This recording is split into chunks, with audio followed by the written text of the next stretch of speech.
ყველაზე მეტად რასაც ვნანობ ცხოვრებაში არის ის მომენტები, აი როცა არანაირი мотиваცია არ მქონდა, ძალიან სուთ ხასიათზე ვიყავი, არ გამომდიოდა, ჩანაფიქრს ვერ ვახწევდი და ამას არ ვაფიქსირებდი, ანუ არც სურათს ვიღებდი, არც ვიდეოს მაგ დროს. არ დაუშვა ეს შეცდომა, დააფიქსირე ყველა წარუმატებელი მომენტი და ერთხელ როცა უკვე მიაღწევ წარმატებას, ეგ დემოტივირებული, წარუმატებელი, ძალიან საზღარი, ჯოჯოხეთური დღეები იქცევა შენს წარმატებულ ისტორიებს, რომელსაც მოუყვები შენს აუდიტორიას, როცა აშენებ პერსონალურ ბრენდს, ხალხი გაგიცნობს და ეს იქნება ზუსტად ის ზემოტივაცია, რომელსაც მისცემ ხალხს.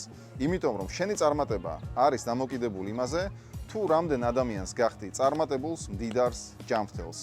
ეს არის მთელი ფილოსოფია. ამიტომაც თუ შენ ახლა გეშინია სხვისი აზრის, იმის გამო რომ რაღაცას გეტყვიან ისე როგორც არ გინდა და ამის გამო დემოტივაცია გექნება შენ, ყველაზე დიდი სირცხვილია გეშინოდეს სხვისი აზრის, იმ ადამიანების აზრის, რომლებიც უკვე სოცხლები არ არიან.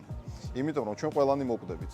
პირველი 1-2 თვე შენ ხალხი შეიძლება გაგიხსენებს, მაგრამ მესამე, მეოთხე თვეში უკვე მთელი ფოკუსი ექნება საკუთარ თავზე, ნუ მისცემ უფლებას საკუთარ თავს შენთან ერთად მოკვდეს შენი ოცნებაც. ოცნების ასრულება შეგეძლია მხოლოდ მაშინ, როცა ცოცხალი ხარ. წარუმატებელი ადამიანის სირთულე არის მისი რეალობა. გამარჯვებული და წარმატებული ადამიანის სირთულე არის მისი ისტორია, რომელიც უკვე გადალახა. ანუ ყველა გამარჯვებული ადამიანი არის ლუზერი, რომელმაც კიდევ ერთხელ სცადა. ამიტომაც სცადა კიდევ ერთხელ, დაიკიდეს სხვისი აზრი, იმიტომ რომ ჩვენ ყველანი მოკვდებით.